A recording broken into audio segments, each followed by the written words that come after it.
വാസ്തവത്തിൽ ഇതൊക്കെ കേരളത്തിന് പുറത്തുള്ളവർ കേരളത്തിലെ ഇതുപോലുള്ള വലിയ ഉന്നതമായ പദവി വഹിക്കുന്നവരെ പറ്റി എന്ത് ചിന്തിക്കും എന്നുള്ളത് അവർ ആലോചിക്കേണ്ടതാണ്. ഈ കാര്യങ്ങളുടെ കൂടുതൽ കാര്യങ്ങൾ പറയാൻ നമുക്കിപ്പോൾ അറിയില്ല. പക്ഷേ ഇതെല്ലാം വളരെ അസാധാരണമായ സംഭവങ്ങളാണ്. ഇതെല്ലാം ഇത്തരം ആളുകൾ എങ്ങനെയാണ് സമീപിക്കേണ്ടതെന്നുള്ള അവരാലോചിക്കേണ്ടതാണ്. പ്രതിഷേധം വരുന്നു, അതിനകത്ത് ഇങ്ങനെ ഗവർണർ ഇരിക്കുന്നുള്ള വാർത്ത തന്നെ എന്നെ അത്ഭുതപ്പെടുത്തുന്നതാണ്. കൂടുതൽ കാര്യങ്ങൾ അന്വേഷിച്ചിട്ട് പറയാൻ പറ്റൂ. നിങ്ങൾക്ക് അത്ഭുതം ഉണ്ടായതുപോലെ കേരളത്തിലല്ല പുറത്തുള്ളവർക്കെല്ലാം അത്ഭുതം തോന്നുന്ന കാര്യമായിരിക്കും. അതൊക്കെ ഇതേപോലുള്ള പദവികൾ വഹിക്കുന്നവർ സ്വയം ആലോചിക്കേണ്ട കാര്യമാണ്. അല്ല, ഇതിനകത്ത് സുരക്ഷയുടെ പ്രശ്നം വന്നെന്നല്ലല്ലോ പറയുന്നത്.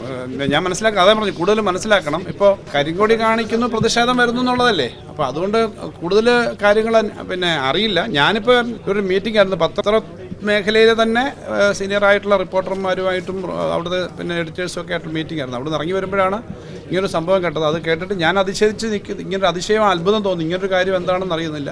എന്തായാലും അത് അന്വേഷിച്ചിട്ടാണ് കൂടുതൽ പറയാൻ പറ്റുക.